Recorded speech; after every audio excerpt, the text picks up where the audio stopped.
Brought to you by ITIL.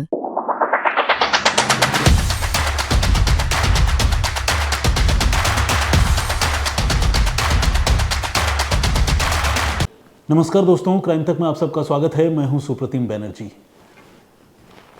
ये कहानी है उत्तर प्रदेश की, उत्तर प्रदेश के बागपत ज़िले की। बागपत में एक सरकारी कर्मचारी रहा करते थे जो ज़िला नगरीय विकास अभिकरण, जिसे डूडा भी कहते हैं, उसमें काम करते थे। उनका नाम था विक्रांत कुमार। उनकी उम्र थी तकरीबन 37 साल। उनका परिवार नोएडा में रहता है, पत्नी बच्चे ये लोग नोएडा में रहते हैं, और चूंकि सरकारी नौकरी है विक्रांत की तो वो बागपत में रहते थे। और मूल रूप से विक्रांत उत्तर प्रदेश के ही प्रयागराज के रहने वाले हैं। अभी हुआ ये कि पिछले महीने की 16 तारीख को, 16 अप्रैल को विक्रांत अपने घर से निकले काम पर जाने के लिए, लेकिन न तो काम पर गए और न ही घर वापस लौटे। इस बीच उनका मोबाइल फ़ोन वो भी रहस्यमयी तरीके से स्विच ऑफ हो गया। परिवार के लोग बागपत में तो नहीं रहते थे।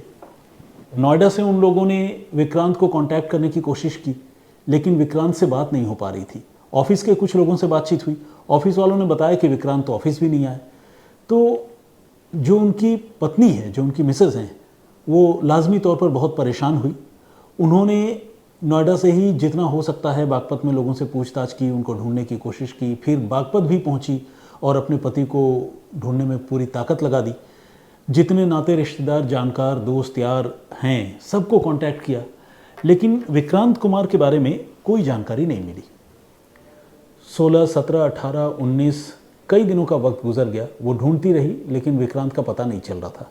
आखिरकार उन्होंने बागपत के कोतवाली पुलिस स्टेशन में 23 अप्रैल को अपने पति विक्रांत कुमार की गुमशुदगी की रिपोर्ट लिखवाई।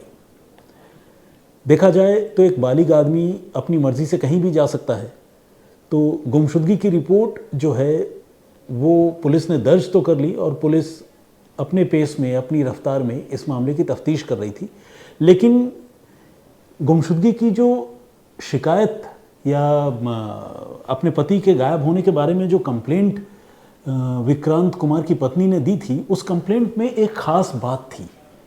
वो बात ये थी कि उन्होंने ये लिखा था कि विक्रांत के साथ उनके ऑफिस में एक लड़की काम करती है जिसका नाम है राखी कश्यप।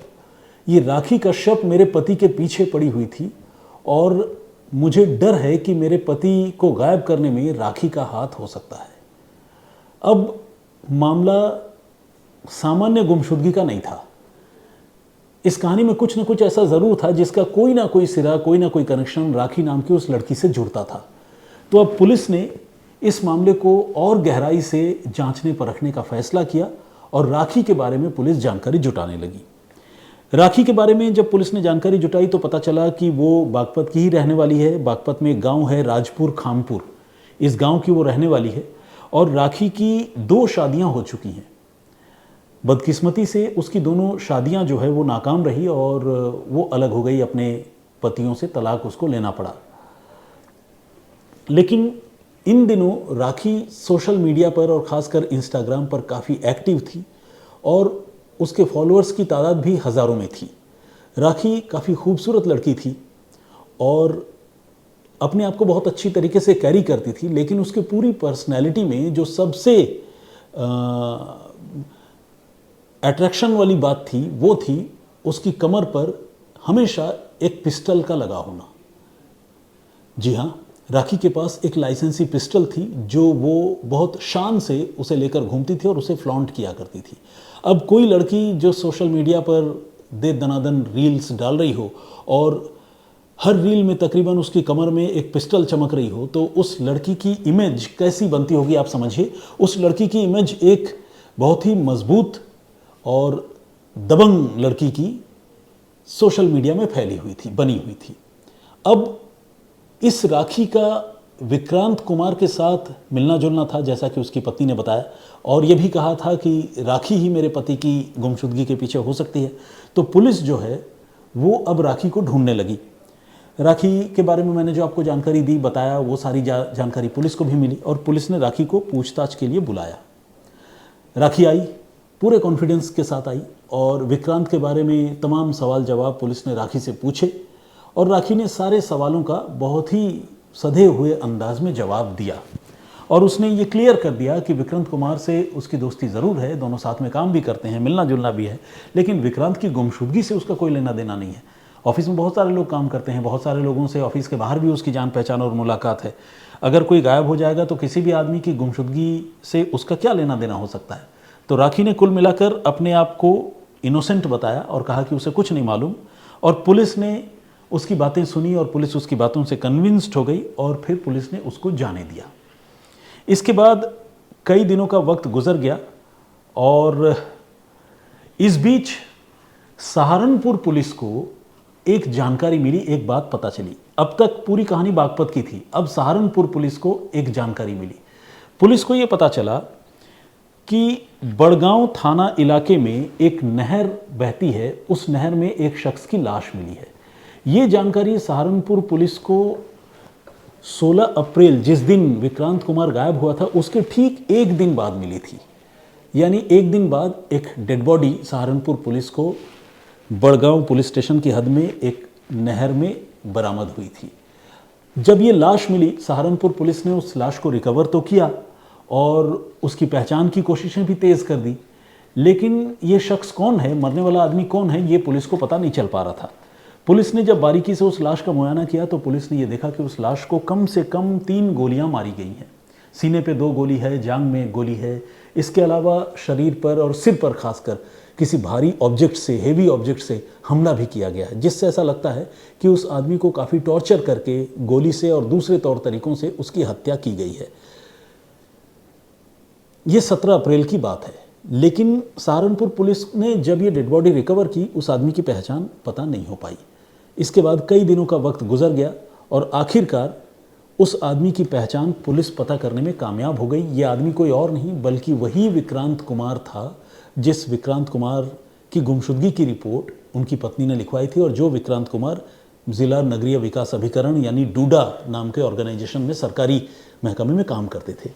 लेकिन विक्रांत कुमार जो 16 को गायब हुए थे, 17 को उनकी लाश मिल गई, इस बीच उनकी हत्या किसने की, ये एक बड़ा सवाल था।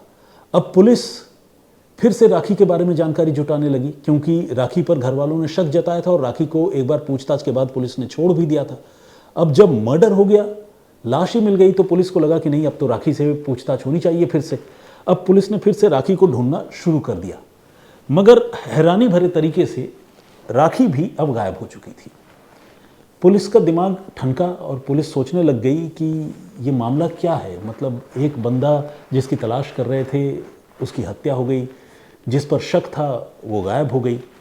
कुछ दिन गुजरे, 27 अप्रैल को राखी कश्यप की भी लाश बरामद हुई और ये भी लाश जो है पहले अनआइडेंटिफाइड डेड बॉडी के तौर पर मिली थी, बरामद हुई थी। जगह है सहारनपुर के नौगांवा का जंगली इलाका। अब ये लाश जब पहली बार पुलिस को मिली तो ये एक अनआइडेंटिफाइड अनक्लेम्ड डेड बॉडी थी जिस पर तेज धार हथियार से वार किए जाने और तेज धार हथियार से ही गला काटे जाने के निशान थे। लेकिन इस मरने वाली लड़की की पहचान तभी नहीं हो सकी थी। पुलिस ने जब उस लड़की की पहचान पता करने की कोशिशें शुरू की तो पता चला कि ये लड़की कोई और नहीं बल्कि वही राखी है जिस राखी को वो विक्रांत कुमार की गुमशुदगी के मामले में एक बार पूछताछ करने के बाद छोड़ चुकी है। अब पुलिस उलझन में पड़ गई, सोच में पड़ गई कि अब इस मामले की जांच आगे बढ़े तो कैसे बढ़े, क्योंकि जिस पर शक था गुमशुदगी और कत्ल का, यहाँ खुद उसी का कत्ल हो चुका था। अब इन दोनों का कातिल कौन है, अब ये पुलिस को पता लगाना था। तो पुलिस के लिए पहले एक चैलेंज था, उसके बाद दूसरा चैलेंज ऐसा आया कि पहला और दूसरा दोनों मामला जो है वो कॉम्प्लिकेट हो गया और उलझ गया। अब पुलिस एक साथ विक्रांत कुमार और राखी कश्यप दोनों के कत्ल की कहानी पता करने में जुट गई। पुलिस ने किया क्या, इन लोगों के सर्कल में या इन लोगों से मिलने जुलने वाले जो बाकी के लोग थे, पुलिस ने उनके बारे में जानकारी जुटाना शुरू किया। इनके इलेक्ट्रॉनिक फुटप्रिंट्स खंगाले गए, मतलब मोबाइल फ़ोन की कॉल डिटेल पुलिस ने निकलवाई और ये पता करना शुरू किया कि इनकी लास्ट लोकेशन कहाँ थी, इनकी किन किन लोगों से बातचीत होती थी, 16 तारीख को ये दोनों कहाँ पर थे। उसके बाद 27 को डेड बॉडी मिली थी राखी की, तो 27 को राखी यहाँ जिस जगह पर उसकी लाश मिली, उससे पहले वो कहाँ पर थी। पुलिस ये सारी जानकारी जुटाने लगी और ये इस जानकारी को जुटाने के क्रम में पुलिस को 2 लोगों के बारे में पता चला। ये 2 नए लोग थे। इनमें एक का नाम है सुधारस चौहान और दूसरे का नाम है कपिल चौहान। सुधारस चौहान भारतीय जनता पार्टी का एक छोटा मोटा नेता है और सहारनपुर ज़िले में वो पहले भारतीय जनता युवा मोर्चा का ज़िला अध्यक्ष हुआ करता था। जबकि कपिल चौहान एक दवा कारोबारी है, मेडिसिन का उसका काम है और कपिल और सुधारस दोनों एक दूसरे के अच्छे दोस्त हैं। पुलिस ने जब राखी की कॉल डिटेल निकाली, विक्रांत की कॉल डिटेल निकाली, तो ये तो क्लियर हो गया कि राखी और विक्रांत की एक दूसरे से कई बार बातचीत होती थी दिन में और घंटों घंटों बातचीत होती थी। इस तरह की बातचीत जो इस तरफ इशारा करता था कि दोनों के बीच में सिर्फ एक कलीग या दोस्तों वाला रिलेशन नहीं है, बल्कि उससे कहीं आगे की उनकी जान पहचान या मुलाकात है या उनके संबंध उससे भी ज़्यादा घनिष्ठ है। अब इस बीच पुलिस ने राखी के मोबाइल फ़ोन की डिटेल को जब और एक्सप्लोर किया तो पता चला कि उसकी सुधारस चौहान से नाम के उस बीजेपी लीडर से भी लगातार बातचीत होती है और बहुत ज़्यादा बातचीत होती है। इत्तेफाक से 16 अप्रैल को सुधारस, कपिल, राखी और विक्रांत, इन चारों लोगों की लोकेशन बागपत में एक ही जगह पर नज़र आ रही थी, जो इस बात की तरफ इशारा कर रहा था कि 16 अप्रैल को जिस दिन विक्रांत गायब हुआ था, विक्रांत कुमार, उस दिन गायब होने से पहले विक्रांत राखी के साथ ही था और राखी और विक्रांत के साथ सुधारस और कपिल चौहान भी थे। इन चारों की लोकेशन तकरीबन साथ साथ पुलिस को नज़र आ रही थी। 2 लोगों की मौत हो चुकी थी, हत्या हो चुकी थी और ये 2 लोग अब पुलिस के रडार में आ चुके थे। पुलिस ने इसके बाद सुधारस और कपिल चौहान, इन दोनों को हिरासत में लिया और इनसे विक्रांत और राखी को लेकर पुलिस ने पूछताछ शुरू कर दी।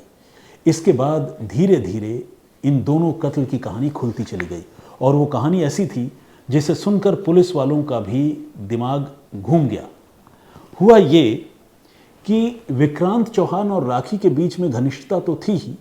राखी विक्रांत चौहान की एक प्रॉपर्टी पर कब्जा करना चाहती थी। बेसिकली विक्रांत चौहान ने, विक्रांत कुमार मथुरा में एक ज़मीन खरीदने वाला था और राखी की नज़र उस ज़मीन पर थी। वो चाहती थी कि विक्रांत वो ज़मीन जो है उसके नाम पर कर दे।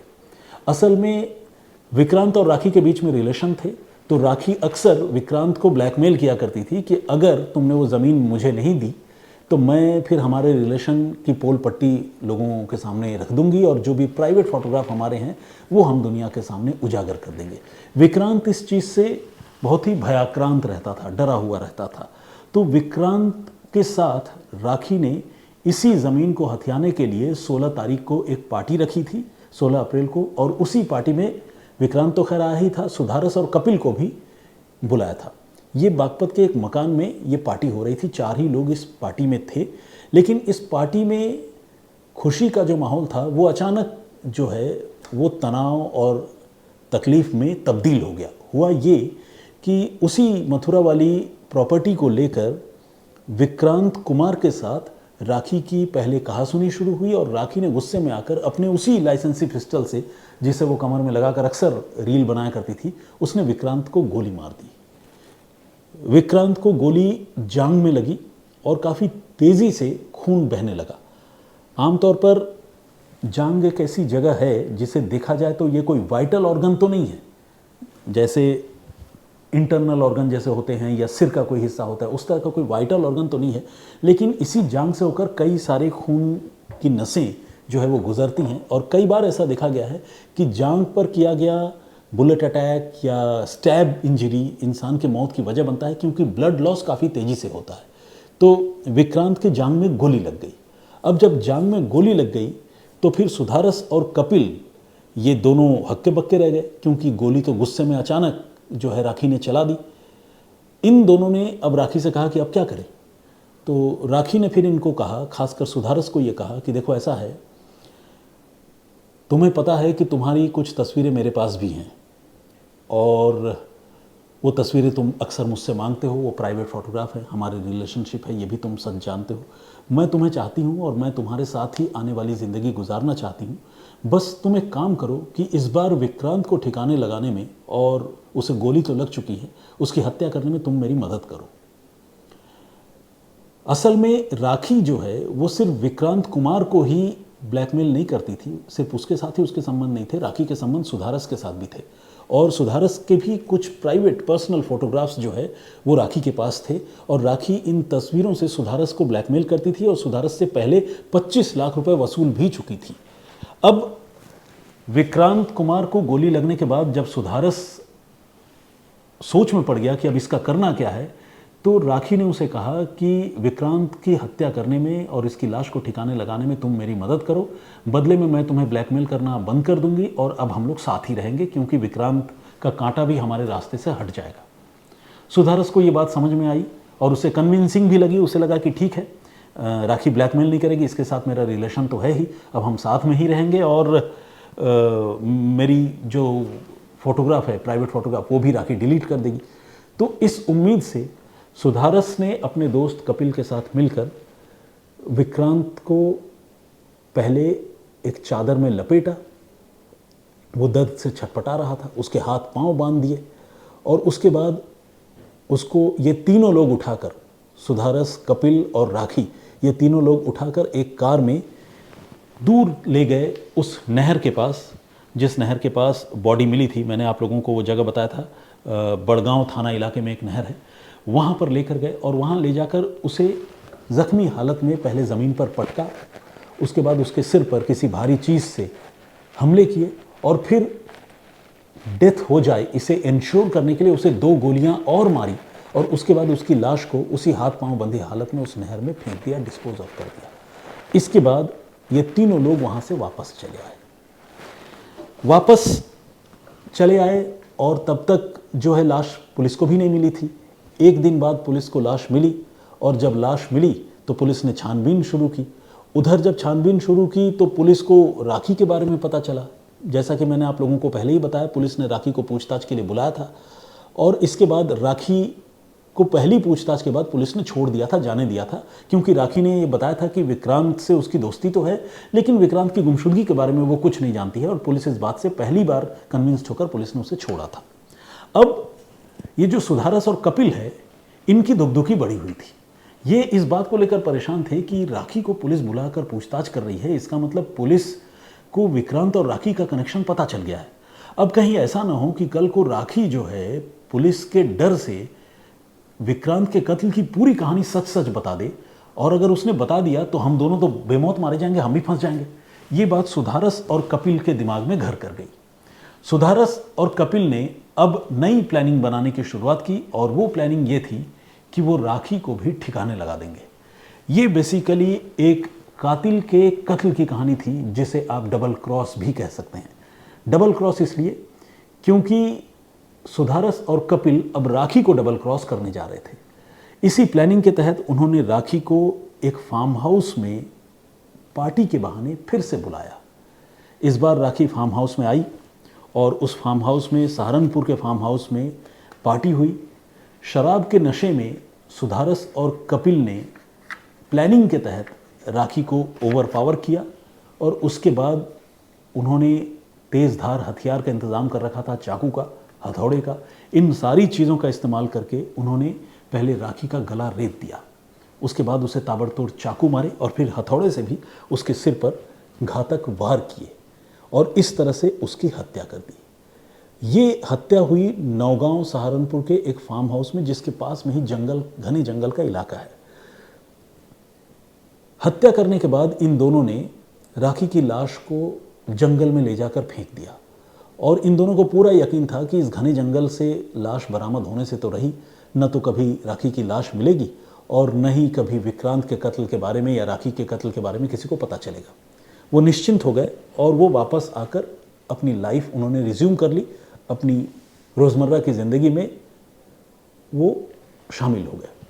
लेकिन पुलिस मामले की जांच करती करती, जैसा कि मैंने आपको बताया, पहले सुधारस तक पहुंची और फिर कपिल तक पहुंची और कपिल और सुधारस तक पहुंची मोबाइल फ़ोन की डिटेल और इलेक्ट्रॉनिक फिंगरप्रिंट को ट्रैक करते हुए, राखी के बारे में, विक्रांत के बारे में जानकारी जुटाती हुई।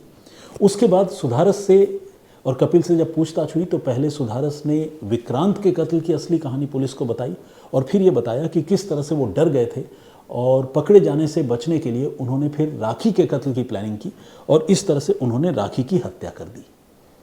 तो अब पूरी कहानी शीशे की तरह पुलिस के सामने साफ हो चुकी थी और पुलिस ने कपिल और सुधारस को फाइनली अरेस्ट कर लिया और इस तरह से एक ऐसा कॉम्प्लिकेटेड मर्डर केस जिसमें एक के बदले दो दो हत्याएं हुई और उनमें एक हत्या उस कातिल मास्टरमाइंड लड़की की भी हुई जिसने पहले मर्डर को प्लान किया था, यानी पहली हत्या की प्लानिंग की थी। ज़रूरत से ज़्यादा उच्छृंखल होकर ज़िंदगी जीना, लोगों को ब्लैकमेल करना, किसी को इस्तेमाल करना, वो कितना ख़तरनाक हो सकता है वो इस घटना को सुनकर और इसकी पूरी कहानी को समझकर उसका अंदाज़ा लगाया जा सकता है। इस पूरे घटनाक्रम पर आपका पॉइंट ऑफ व्यू क्या है? सुधारस और कपिल को लेकर आप क्या सोचते हैं? राखी और विक्रांत पर आपका नज़रिया क्या है? प्लीज़ हमें कमेंट करके ज़रूर बताइएगा। हमें आपके जवाबों का और आपके कमेंट्स का इंतज़ार रहेगा। मैं जब फिर हाजिर होऊंगा तो आपके इन कमेंट्स का जवाब आपको देने की कोशिश करूंगा और अगर कोई सवाल आपके होंगे तो उसे भी आंसर करने की कोशिश करूंगा। फिलहाल मुझे इजाज़त दीजिए। अपना बहुत ख्याल रखिए, सुरक्षित रहिए। जय हिंद, जय भारत।